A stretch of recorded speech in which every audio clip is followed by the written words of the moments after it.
আপনি ভাবছেন আপনার এই পরিস্থিতির জন্য কে দায়ী?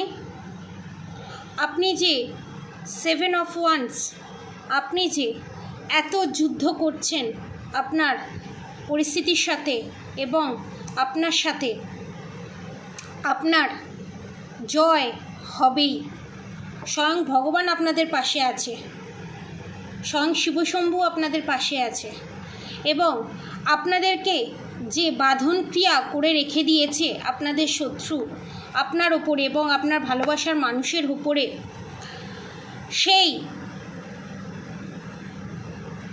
বাঁধন ক্রিয়ার কারণেই আপনাদের জীবনে এত প্রবলেম, আপনাদের রিলেশনশিপে, হেলথ ইস্যুতে এত প্রবলেম। তো আপনারা এই পরিস্থিতি থেকে খুব তাড়াতাড়ি বেরোতে চলেছেন। নিজেকে পজিটিভ জোনে রাখুন এবং আপনাদের যে ফাইন্যান্সিয়ালি অবস্টিকালস আছে এবং রিলেশনশিপে যে প্রবলেম আছে সেটা খুব তাড়াতাড়ি সর্ট আউট হতে চলেছে এবং আপনাদের জীবনে নতুন সূর্যের উদয় ঘটতে চলেছে। আপনাদের পিতৃপুরুষ আপনাদের সাথে আছে, শত্রুর দমন হবেই এবং সৃষ্টির পালন হবেই। ধর্মের জয় নিশ্চিত হতেই হবে।